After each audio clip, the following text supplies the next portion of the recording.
BRS MLA Lasya Nanditha post mortem ప్రాథమిక నివేదిక ద్వారా కీలక విషయాలు తెలుస్తున్నాయి. ఔటర్ రింగ్ రోడ్ రైలింగ్ తో పాటు ముందున్న లారీని కారు ఢీకొట్టినట్లు అనుమానిస్తున్నారు.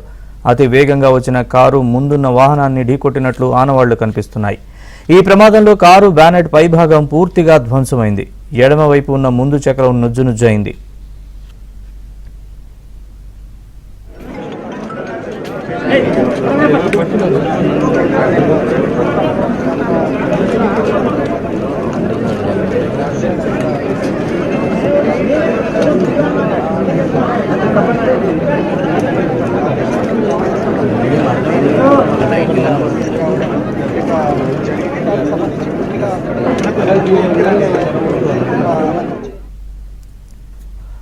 ప్రమాదం జరిగిన సమయంలో కారు 100 కిలోమీటర్ల స్పీడ్లో వెళ్లినట్లు తెలిసింది. దీనికి ఆధారంగా 100 కిలోమీటర్ల స్పీడోమీటర్ బోర్డు స్ట్రక్ అయినట్లు గుర్తించారు.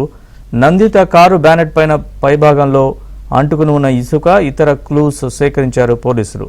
ఔటర్ రింగ్ రోడ్ రైలింగ్ ని ఢీకొడితే ఈ స్థాయిలో ప్రమాదం జరగకపోవచ్చంటున్నారు నిపుణులు. సీట్ బెల్ట్ పెట్టుకోకపోవడమే ప్రాణాల మీదకు తెచ్చింది. ప్రమాదంలో ఆమె తలకు బలమైన గాయాలయ్యాయి. దీంతో స్పాట్లోనే చనిపోయింది. థైబోన్, రిబ్స్ ఫ్రాక్చర్ అయ్యాయి. ఒక కాలు పూర్తిగా విరిగిపోయింది. 6 దంతాలు ఊడిపోయాయి. శరీరం లోపలున్న బోన్స్ ఫ్రాక్చర్ అయ్యాయి.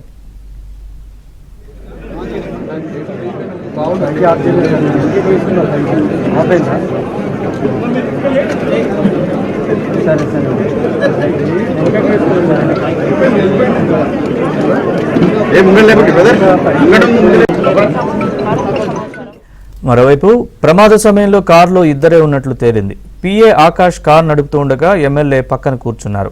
ఈ ఘటనలో లాస్య మృతి చెందగా పిఏ ఆకాష్ కాలు ఫ్రాక్చర్ అయింది. దీంతో అతన్ని ఓ ప్రైవేట్ ఆసుపత్రిలో చేర్పించారు. ప్రమాదం గురించి పోలీసులు ఆకాష్ని విచారించగా తనకేం గుర్తులేదన్నాడు.